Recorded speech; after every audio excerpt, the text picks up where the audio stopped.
السلام علیکم friends, welcome to my YouTube channel. آئیے اب ہم ناول کے پارٹ نمبر 38 کی طرف بڑھتے ہیں۔ آپ مجھ سے کیوں ملنا چاہتے تھے؟ وہ آریان کو دیکھے ہوئے گویا ہوا جہاں چاروں طرف تنہائی پھیلی تھی۔ میں تمہیں سچ بتانا چاہتا ہوں، وہ سچ جس نے میری زندگی برباد کر دی اور میرے ہاتھوں اتنے گناہ ہوتے چلے گئے کہ میرے پاس بچنے کی کوئی راہ باقی نہیں ہے۔ لیکن میں اب مزید تباہی نہیں پھیلانا چاہتا، مزید اپنے ہاتھوں گناہ نہیں کرنا چاہتا، نہ ہی اس لڑکی کی زندگی برباد ہونے دینا چاہتا ہوں۔ آپ کیا کہنا چاہتے ہیں اور تعبیر آپ کی کیا لگتی ہے؟ اس نے حیرت سے سوال کیا۔ وہ میرے تایا کی بیٹی ہے اور جو شخص اسے شادی کرنا چاہتا ہے اور جو تمہارے گھر میں رہتا ہے وہ کوئی اور نہیں، اس شہر کے مشہور گنڈے اور مافیا کا بیٹا ہے، سادان سہگل، جس کی اصل پہچان مسٹر سہگل ہے۔ یزدان کے چہرے پر ناقابل فہم تاثرات پھیلے۔ یہ نام تو اس نے اپنے بابا کے منہ سے بھی سنا تھا۔ ایس پی وہاج اس کے بابا کی ملاقات کے دوران وہ بھی اتفاقاً وہیں پر موجود ہے، لیکن وہ ہمارے گھر کیوں رہ رہا ہے؟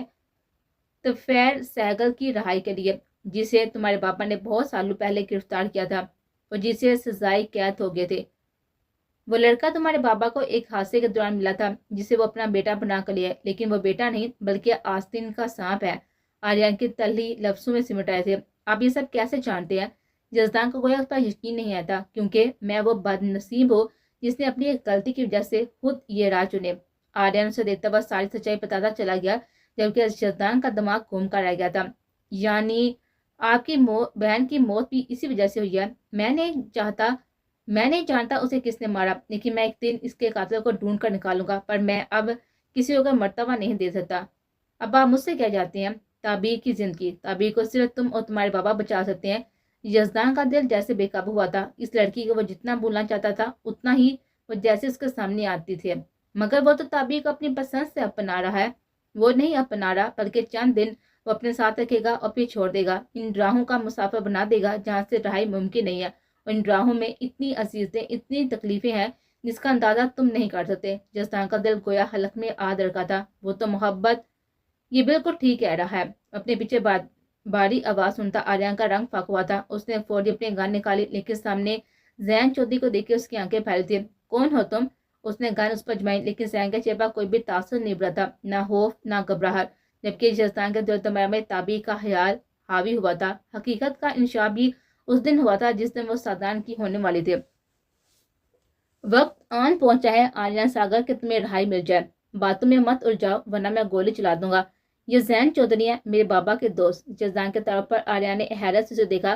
پر تم تو دارام کے آفس میں، وہاں آنے کا بھی ایک مقصد تھا، اور ان چند دنوں میں میری تمہاری ہر حرکت پر نظر تھی، جس سے مجھے ظاہر ہو گیا تھا کہ تم وہاں سے رہائی چاہتی ہو۔ مجھے جانا ہے تعبیر کے پاس اس کی رہائی کے لیے، یزدان نے زین کو دیکھتے ہوئے کہا تھا۔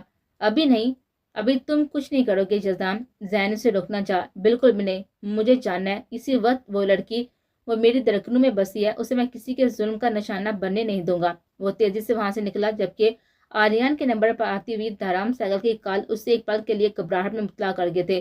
زین بھی چوکنا ہوا تھا۔ اسے صفی کو یزدان کے پیچھے جانے کا میسج کیا تھا۔ اسے پتہ چل گیا تھا کہ وہ زین کو دیکھے ہوئے بڑبڑایا تھا۔ تم کال ریسیو کرو۔ آریان تذبذب کا شکار ہوا۔ بھروسہ رکھو، تمہاری بے بسی اور تمہاری رہائی کا ذریعہ بن نہ کر ہی شاید میرے اللہ پاک نے بھیجا ہے۔ اس نے آریان ساگر کے ہاتھ پر ہاتھ رکھا۔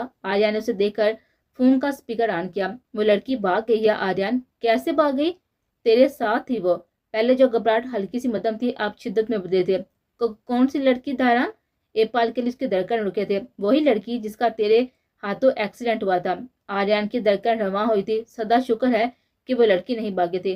کیسے بھاگ گئی وہ؟ اسے تو میں نے تمہارے ولا میں رکھا ہوا تھا۔ تم مان یا نہ مان، وہ لڑکی کوئی اور تھی، اور وہ میرے ولا سے بھاگی، جہاں سے بھاگنا مشکل ہی نہیں ناممکن تھا۔ مجھے وہ لڑکی چاہیے، اس کے ہاتھ ثبوت لگ گیا نا تو سب برباد ہو جائے گا۔ دھارام، تم نے سہگل کے ساتھ جانے کا کہا تھا۔ تو چھوڑ اسے، تو بس کسی بھی طرح اس لڑکی کا پتہ کر۔ پر مسٹر سہگل، چھوڑ دے سادان کو، وہ اکیلا بھی محفوظ ہی ہے، کیونکہ اس کی سچائی میرے علاوہ صرف تجھے پتا ہے۔ ٹھیک ہے دھارام، میں آتا ہوں وہاں۔ اس نے زین کو دیکھا جو اب پرسرار سا مسکرا رہا تھا۔ یہ تم نے کیا ہے؟ آریان گویا سب سمجھ گیا تھا۔ مجھے کل ہی مسٹر سہگل کے بارے میں تمام تر معلومات پتہ چل گئی تھی، اور یہ بھی میرے پلان کا حصہ ہے۔ تو اب میں اسے کہاں پر تلاشوں؟ آریان نے سوالیہ نگاہ اس پر ڈالے۔ تم جا کر دھارام سہگل کو یقین دلاؤ کہ تم اسے ڈھونڈ لو گے، کیونکہ ابھی تمہارا وہاں جانا ضروری ہے اور اہم بات میں تمہیں بتانا چاہتا ہوں۔ زین نے گویا وقفہ لیا تھا۔ تمہاری بہن کا قاتل بابا شایان ساگر کا نام لیتا ہے۔ آریان گویا الجھا تھا۔ شایان کا نام؟ ہاں، وہ بابا یہی اعتراف کرتا ہے، لیکن تمام ثبوت اس کے خلاف تھے۔ ہاں، وہ انم کے کہنے پر وہاں پر گیا تھا۔ وہ میرا چھوٹا بھائی ہے۔ تمہارا چھوٹا بھائی؟ تو پھر تم یہاں پر کیسے؟ اسے تم نے کبھی کچھ بتانے کی کوشش نہیں کی؟ انم کی وجہ سے۔ وہ تفصیل بتانا چاہتا تھا پر دارام کی دوبارہ کال نے روک دیا تھا۔ وہ مجھے گاؤں جانے کا کہہ رہا ہے، تو جاؤ تم اور فکر نہ کرو، سب ٹھیک ہوگا۔ این اسی لمحے زین کے موبائل پر فون آیا تھا۔ مہدوم چودھری کی کال دیکھ کر اس نے لب بیچ لیے تھے، لیکن پھر کال ریسیو کرتا وہ کان سے لگائے مڑا تھا۔ تمہاری ماں سینوں سے گر گئی ہے، اس کی ایک شرط ہے کہ اس کا بیٹا آئے گا تو وہ ہسپتال جائے گی۔ انہوں نے بنا تہمید باندھے ہوئے کہا تھا۔ زین بے بس ہوا۔ اس نے آرین کو اپنی گاڑی میں جاتا دیکھا۔ وہ بھی وہاں سے نکلتا ہوا گاؤں جانے کا ارادہ کر چکا تھا اور ماں سے ملتے ہی وہ سادان سہگل کو گرفتار کرنے والا تھا۔ یزدان سیدھا مینشن آیا تھا اور سادان کے کمرے کی طرف بڑھا تھا، لیکن کمرہ خالی تھا، یعنی وہ بارات کے لیے نکل چکا تھا۔ اس نے اپنے باپ کو کال کی، بابا کہاں ہے اب؟ اور وہ سادان اور دارام سہگل کا بیٹا ہے۔ میں جان چکا ہوں، تو تم جاؤ اس کے پیچھے، میں بھی بس جیل سے نکل رہا ہوں۔ تمہاری ماں میرے ساتھ ہے، پڑی اپنے کمرے میں تھی، اس کو ساتھ لے کر جانا۔ تو فیض سہگل کو دوسرے جیل میں شفٹ کیا جا رہا ہے، اس کی گاڑی پر حملہ ہوا ہے، اس کی آزادی ہمارا بہت نقصان کر دے گی۔ اس نے کال کاٹ کی اور پری کے کمرے کی طرف بڑھا۔ پری؟ وہ گھبرایا تھا، اس کے کمرے کی جانب آیا اور بے قراری سے اندر داخل ہوا۔ وہ کہیں بھی نہ تھی۔ واش روم وغیرہ بھی چیک کیا، لیکن وہ کہیں نہ تھے۔ یزدان نے سارے کمرے چھان مارے۔ وہ سادان کے کمرے کی جانب آیا جو کہ لاک تھا۔ اس کا دل بتاں سے گھبرایا تھا۔ پورے مینشن میں وہ پری کو پکارتا پاگل ہونے لگا تھا، لیکن اس کا کہیں بھی نام و نشان نہیں تھا۔ سادان؟ وہ سرگوشانہ گویا ہوا، اس کے ذہن میں جھماکا ہوا تھا، اس کا چہرہ پسینے سے بھیگنے لگا۔ سادان؟ وہ اپنے بابا کے کمرے کی طرف بڑھا۔ وہاں سے اس نے ان کی دوسری گن اٹھائی اور گن سر پر اور گویا سر پر کفن باندھ کر گھر سے نکلا تھا۔ اسے سادان کا نمبر ڈال کیا اور اس نے نارمل طریقے سے بات کی تھی اور اس سے وہیں رکنے کا کہا تھا۔ سادان، پریحان کہاں ہے؟ اس نے گن سیدھا اس کے دل کے مقام پر رکھی تھی۔ کیا مطلب؟ سادان کا چہرہ ایک پل کے لیے سیاہ ہوا تھا۔ مجھے بتاؤ سادان، میری بہن کہاں ہے؟ وہ سر پڑتی ہوئی آنکھوں سے دارا۔ مجھے کیا پتا، وہ تو تمہارے ساتھ آنے والی تھی۔ پھر اب اس سب کا مقصد؟ جھوٹ بول رہے ہو سادان، مجھے بتا دو پریحان کہاں ہے، کیونکہ اس کے سب سے بڑے دشمن تم ہی ہو۔ میں سچ جان گیا ہوں، مجھے بتاؤ سادان، ورنہ میں گولی چلا دوں گا۔ تو تم اپنے بھائی کو مارو گے؟ اسے اسٹیئرنگ کراس کر اپنی کوہنی جمائی اور یزدان کی جانب مڑا۔ بھائی نہیں ہو تم، دشمن ہو، سب سے بڑے دشمن، جسے میرے باپ نے آستی میں سام کی طرح پال لے رکھا۔ بتاؤ، ورنہ میں تمہاری خوشی مکمل برباد کر دوں گا۔ خوشی یا پھر محبت کو میرا ہوتا نہیں دے سکتے۔ وہ استحضائیہ گویا ہوا تھا، جبکہ یزدان ایک پل کے لیے نظر چرا کر آ گیا تھا۔ میرے پاس فالتو وقت نہیں ہے، بتاؤ مجھے سادان۔ پہلے تم بتاؤ، کرتے ہو نا اس لڑکی سے محبت؟ وہ سچ اگلوانا چاہتا تھا۔ مجھے پریحان کا پتہ بتا دو، میں تمہیں جانے دوں گا۔ بات مت بدلو، سادان پازل دھوا۔ سادان، مجھے میری بہن چاہیے، وہ دارا تھا۔ مر گئی تمہاری بہن؟ مار دیا میں نے اسے، کل رات اسے مار دیا تھا۔ سادان بے ہچی سے گویا ہوا، نہ کوئی افسوس نہ کوئی ترہم تھا، فقط سپاٹ پان تھا، جبکہ وہ حق دقسا اسے دیکھتا رہ گیا۔ گن والا ہاتھ کپکا کر رہ گیا تھا، پر نہ سادان نے ہٹایا نہ ہی یزدان کو ہوش سے دور دھکیلا۔ سورب بری سی آنکھوں سے آنسو ٹپک کر گال سے نیچے ہلکی ہلکی داڑھی میں جذب ہوا تھا۔ مار دیا تم نے؟ یزدان کو اپنی آواز کسی کھائی سے آتی ہوئی محسوس ہوئی تھی۔ ہاں، مار دیا۔ سادان کے لفظ لبوں سے نکلے تھے، اس لیے ایک گولی سیدھا سادان کے دل میں پیوست ہوئی تھی۔ اس کی آنکھیں یک ہاتھ پڑھی تھی، دل سے درد وجود میں پھیلنے لگا تھا۔ تم نے مار دیا پریحان کو؟ اس مصنوع نے تمہارا کیا بگاڑا تھا؟ ایک اور گولی چلی تھی جو سینے میں لگی تھی۔ سادان کے لبوں پر تلخ مسکراہٹ پھیلنے لگے۔ ماننا نہیں چاہتا تھا، پر وہ مجھ سے تعبیر مانگ رہی تھی تمہارے لیے، جو میں برداشت نہیں کر پایا۔ لفظ اذیت سے اس کے لبوں سے نکلے۔ اور تم نے مار دیا؟ یزدان کے آنسو قطار در قطار گالوں پر بہہ رہے تھے۔ آنسو تو سادان سہگل کے بھی بہ رہے تھے، جو درد سے نکل آئے تھے۔ ہاں، کیونکہ میں اسے مزید تکلیف نہیں دے سکتا تھا۔ وہ سب جان گئے تھی، سب، اور میں انکل کی نظر میں شرمندہ نہیں ہونا چاہتا تھا۔ یزدان کو لگا کہ وہ آج مر جائے گا۔ محض چند وجوہات کی خاطر اس نے اس معصوم لڑکی کو مار دیا۔ اتنی سی وجہ سے مار دیا تم نے میری بہن کو سہگل؟ مار دیا؟ جان تو میں بھی گیا ہوں کہ تم کون ہو، کیوں آئے تھے، پر اسے کیوں مار دیا سادان؟ کیوں؟ اس کے بدلے مجھے مار دیتے، مجھے، پر اسے کیوں؟ وہ بری طرح سے سسکا تھا۔ سادان کے لبوں پر تلخ مسکراہٹ پھیلنے لگے۔ میں اسے مارنا نہیں چاہتا تھا، وہ اذیت برداشت کیے ہوئے بولا۔